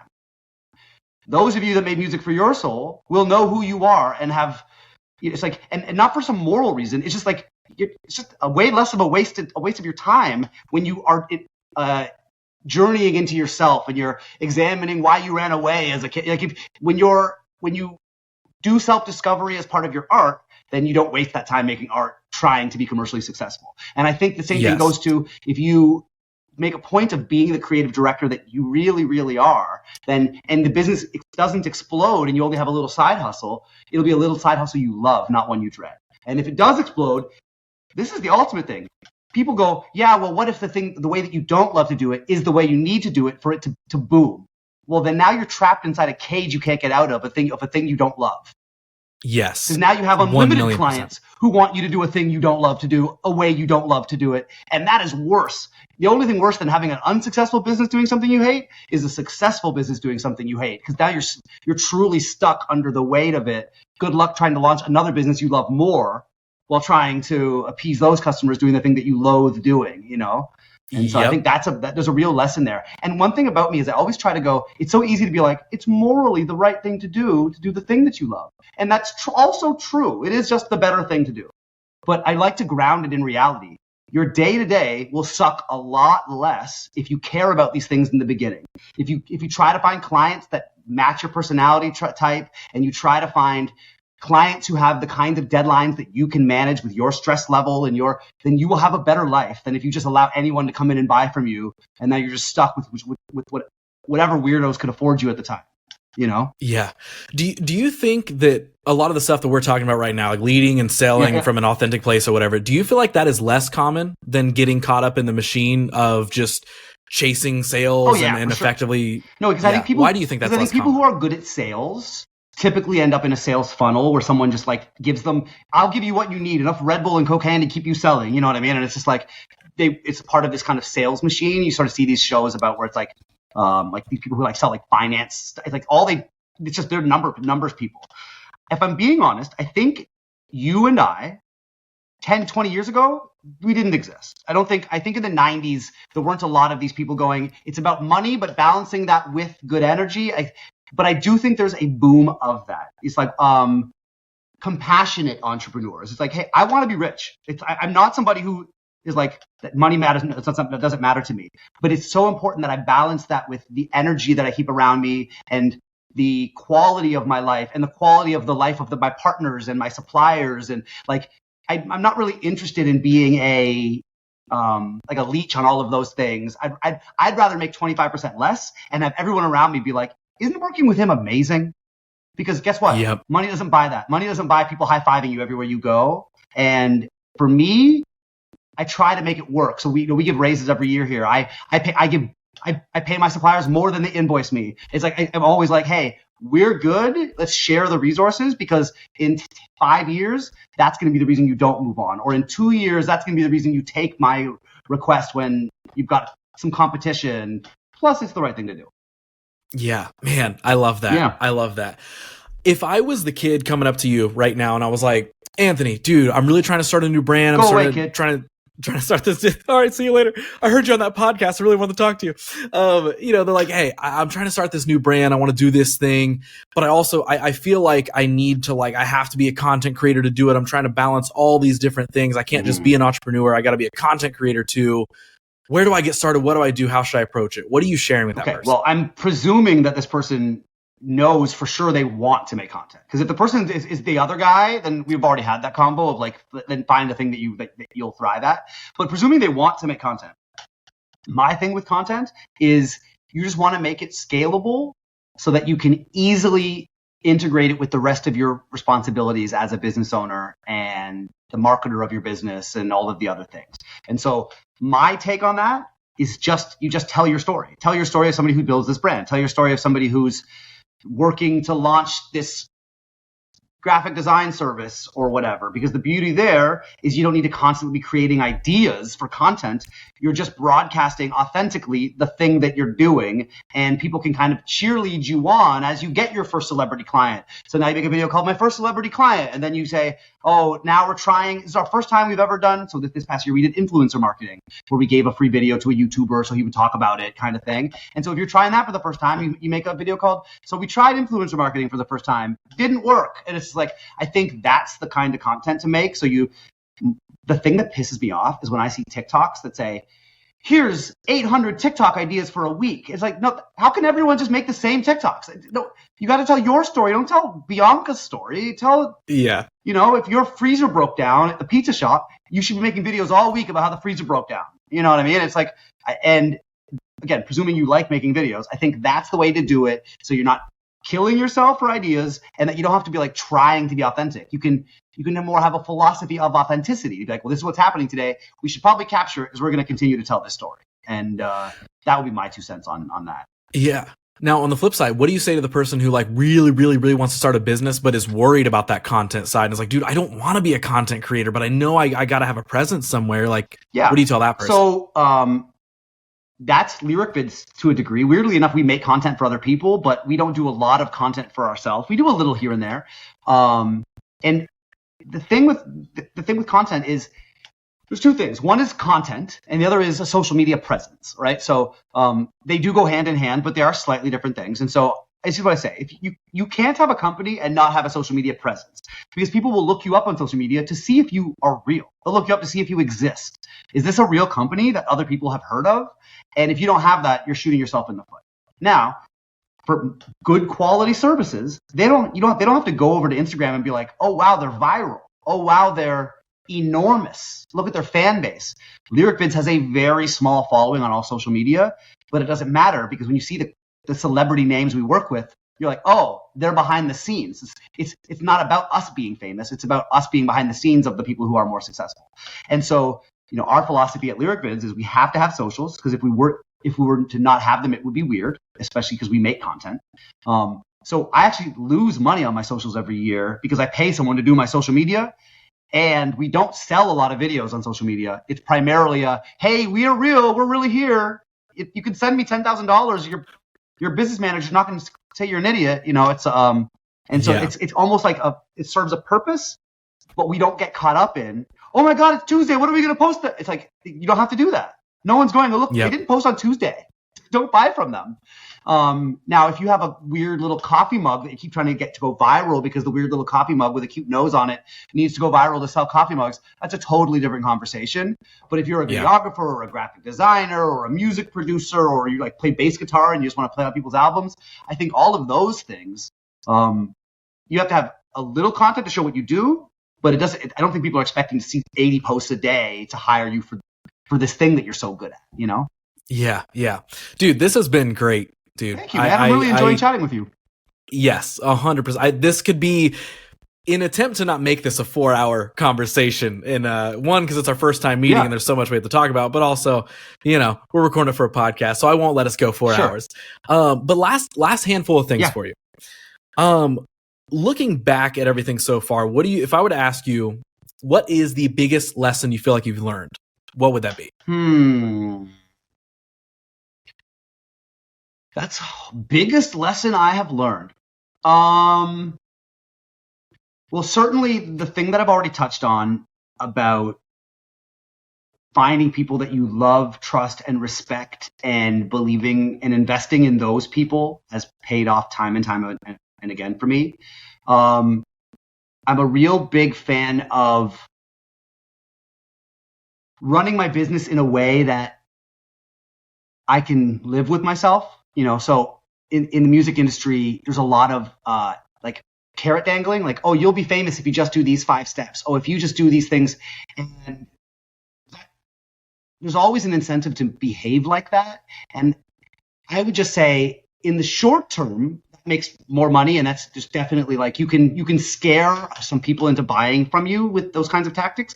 But the way that you build a business that's around for 10 or 20 or 30 years, and it's weird for me to say that because the Lyricvids is coming up on 10 years, but it's the most recent thing that I've done. So it's strange to be like the longevity aspect is by people going, oh, I can tell he's not trying to squeeze every penny out of me. I can tell this isn't about viewing me as a single purchase. This is about getting paid properly for the service. And he really thinks deeply about what I need. There's something there about people trusting you in a way that you can't get that trust by asking for it.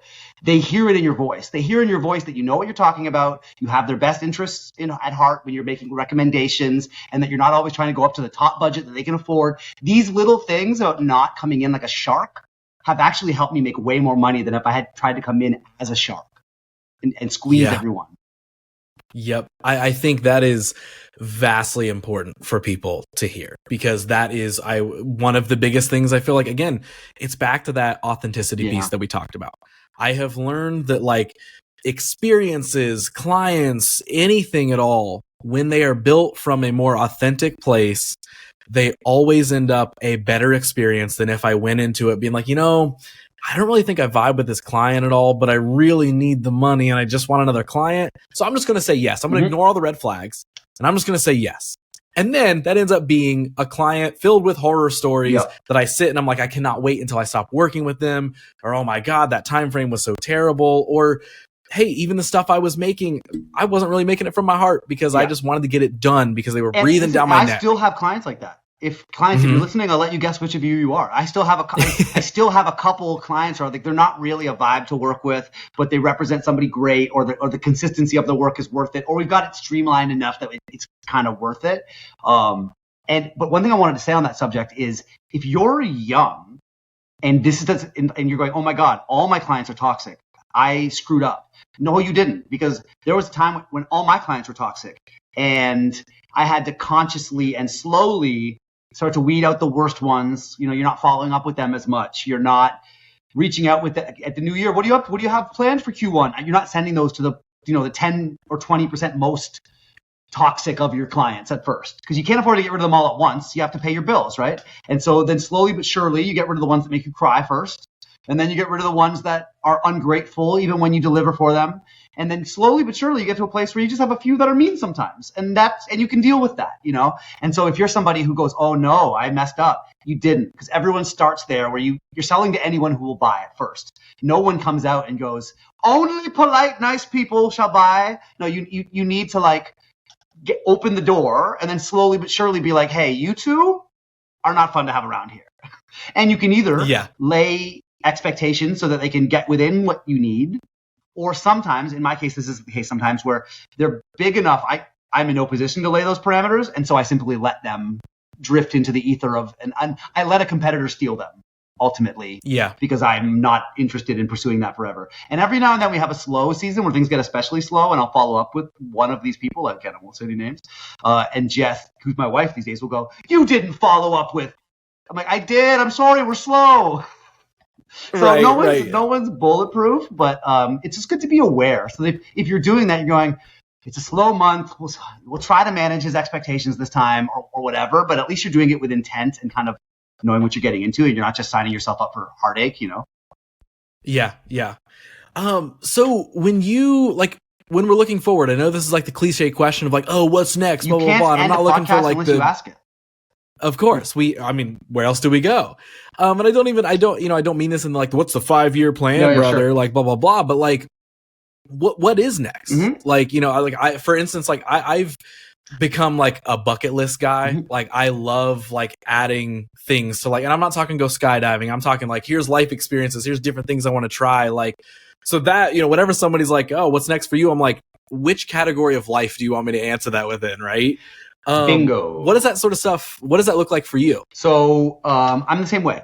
So like I said, I try to really live my life in a balanced way. I'm very ambitious, but I don't want that to take over. I never want to be that guy who's so ambitious he moves right through the sweet spot off the other side. And, the guy with the broken marriage and $1 billion bank account and his employees hate him is like, he didn't win. He won one game and he lost the other ones. And I always thought you want to win all the games. You want to have a great tribe and a great family and a great business and health and all of those things. So, so professionally, what we're doing with Lyricvids is we'd like to expand our offering of services to all of the adjacent stuff that we currently don't do, but we do better than the people who do. So, for example, every time I go to a concert, Jess and I look at each other and we go, how does this Grammy-winning artist have this video experience behind him on screen?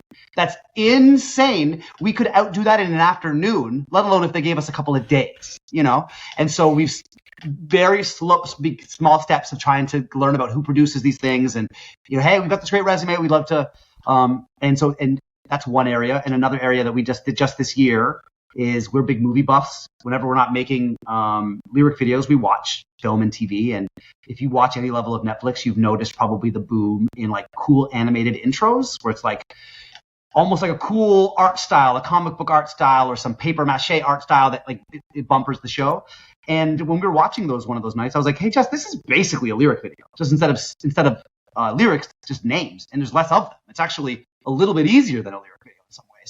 And so last year, at the beginning of the year, we created a spec reel of fake TV shows that don't exist and movies that don't exist. And we started shopping it in Hollywood to show what we do. And we're very early days, but we've had some nibbles and we're kind of getting that ball rolling. And then this year, as part of that effort, we started doing soundtrack marketing for some of those movies. So while we haven't begun producing any intros, we did soundtrack marketing for the Barbie movie and for Fast and Furious and for one of the big cartoons for kids that came out this summer, where it's like for the big song for the movie, we make the lyric video for that. And right now we're helping with the Book of Clarence, which is Jay-Z's new movie that comes out in December. So what's fun is we thought we'd be getting into like intros, and then it led to soundtrack marketing, which I wouldn't have even thought to ask about. I didn't even think that was a thing. And so again, not even intentionally, but that kind of theme comes round and round. And so professionally, that's kind of where we very much want to do what we do, and then be like, hey, there's a few things that are like 5 or 10% away from what we do that we feel like we could really knock out the park. And since we're in the room already, let us show you some of those things. And then if feel free to hire us if you agree that our videos are better than your live videos currently.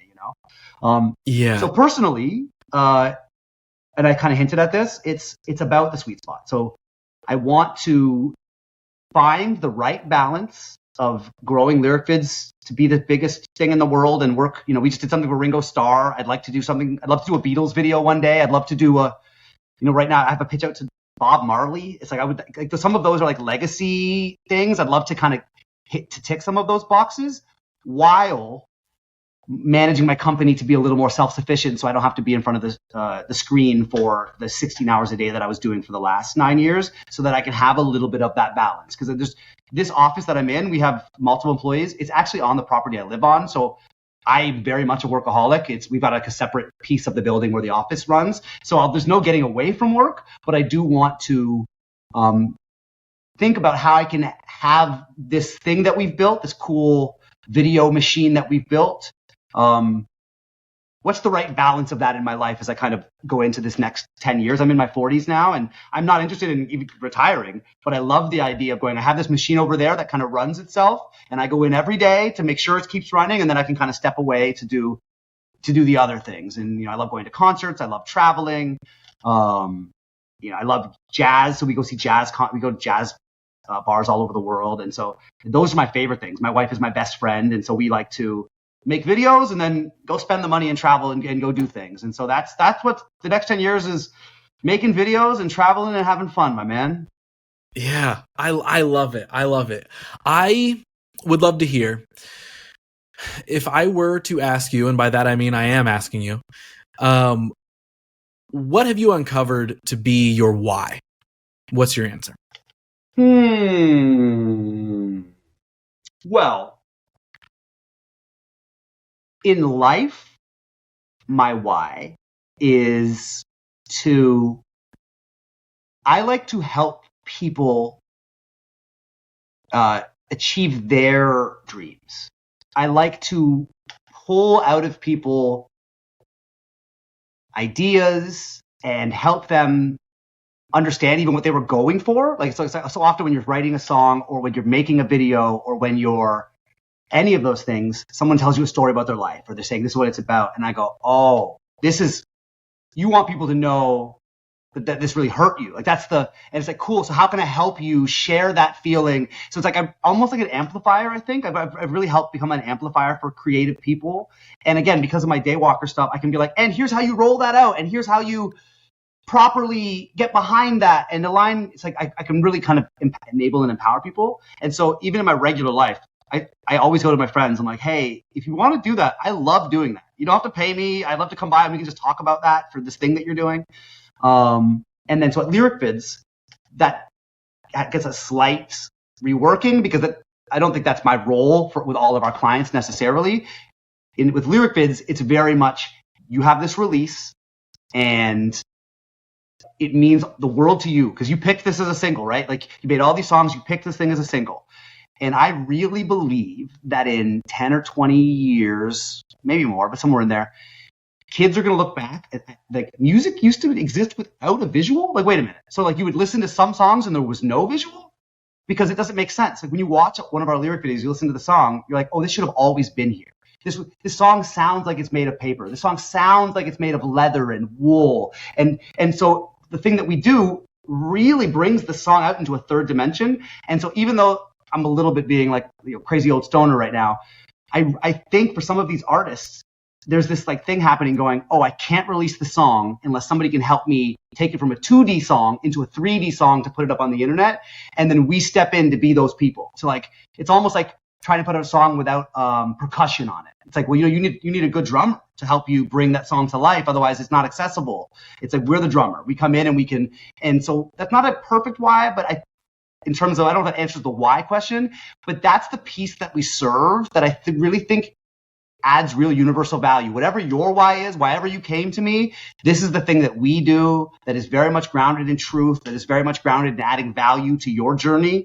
So it's like we can come in and help you make this piece of art special and make people pay attention to it and help you bring it to life in a way that people can share to their friends and through around your community. And so that's just a description of what we do. But I think you can hear in how I describe it, we really have a philosophy about what and why we do. Yeah, no, I really love that amplifier piece. Yeah. And I feel like that really like encapsulates it. And that's really, as really a person, that's really how I identify. And I try to think about, there's me, and then there's me in the big transformer suit, and that's Lyricvids. And so I do that little piece, but then it kind of is bigger than that in a way because everyone else has their whys as well, right? Yep, 100%. Well, my dude, I have one final question for you. It's my ender for every one of these episodes, so I'm going to toss it your way, and then we will have made a successful podcast. So right now, I would love for you to pretend like everyone everywhere in the entire world is listening to you speak. We're throwing logic out the window. Everyone can hear you. Everyone can understand you. So you got a live mic attached to everyone everywhere, and you get to share one thing with them. What is it that you're telling them, and what would you want them to hear? Wow. No pressure. No pressure at all. So I think the most universal truth that I can come up with, and especially in this time where everything seems so polarizing and yada, yada, I often think about like, what's the one universal truth that you should be able to agree with me on regardless of any of the other stuff? And it's that we should approach all interactions with other people with compassion and understanding that at the best of times, people are just barely getting by. And I think if we all were able to keep that in mind a little bit more often, it would ripple through everything. It would ripple through the internet and government and everything. Because I think so often I'm like, hey, listen, you have a point, but where's the compassion? Where's the attempt to connect to the other side, to create an actual connection instead of just like saying your piece and running away, you know? And so that's it. I think it's about compassion and about really caring about, really thinking about us as a group of, we're a big group of flawed beings doing the best we can. And so often we look at ourselves, like, you know, I'm doing the best I can, but then we look at everyone else like they should be polished and have their shit together all the time. And that's simply not the case. So that's my long-winded answer, but compassion, be compassionate. Yep. Dude, I love it, man. I love it. Anthony, I am so stoked that we got to meet and chat and make this happen. Real dude. Pleasure. Listen, every now and then I meet somebody like yourself. Josh is one of these people too, and I always give some version of this. You know, I'm one of these people where I always feel a little bit more loud, vibrant than the places that, and typically in a bad way, by the way. Typically where I go, it's like, oh, there's Anthony the crazy wild. Turn your light down a little, sir. We're all trying to just live our lives over here. And so when I meet other people who have that same vibrancy and that same zest for life and commitment to truth and warmth, I try to acknowledge it and just be like, hey, you're one of those people. And I don't meet you guys all the time. And Ross, you are so clearly one of those people. And so it's a real pleasure to meet you. And I'm so glad you have a podcast and that you're putting content out, because this is the energy that I think the world can use unlimited of. It's just that it's that mentality of like, hey, there's enough for everybody. It's that mentality of like, hey, I'm happy to share the wisdom and let's just speak from an authentic and honest place and we'll all benefit from it. And I really enjoyed this time chatting with you. You've got such great energy. Dude, thank you so much. I could say a thank you 1,000 times to everything you just said. I seriously appreciate that so much. And honestly, likewise, like 100%. Not even, it's not just like, oh, I had a cool guy on the podcast, whatever. I am a cool like guy. that is factual. And then I will also say another factual statement of, yeah, man, I genuinely feel like 100% we are supposed to know each other. We were supposed to have this conversation. And again, podcasting is a cheat code to make friends, and I would say we just actually formed a friendship. I couldn't agree more, man. It's a real pleasure to meet you, and I'm glad the birth of our friendship was captured by the magic 100%. Of technology. Now everybody else can become friends with one of us via hearing this conversation and or also, watching I always it another end time. Any podcast thing by being like, so if you hear this and you think, oh, I'd like to just reach out and say something, please do. Our email is contact@lyricvids.com, or you can just go to lyricvids.com and hit the inbox. If you work in an adjacent space and you're like, oh, maybe I could work with them, or I could draw for their videos, or reach out. And so, that's the reason I'm here, is I really enjoy the interpersonal part. I really enjoy after a podcast, someone will send me an email and be like, oh, I really got a lot about this one gem. I had a follow-up question. That makes me so happy. So if for whatever reason you're hearing this and you're like, this guy's crazy, but he's my kind of crazy, you're welcome to reach out. Dude, I love it, man. Thank you so much for doing this, dude. Thank you very much for doing this. I look forward to it coming out. All the best, sir.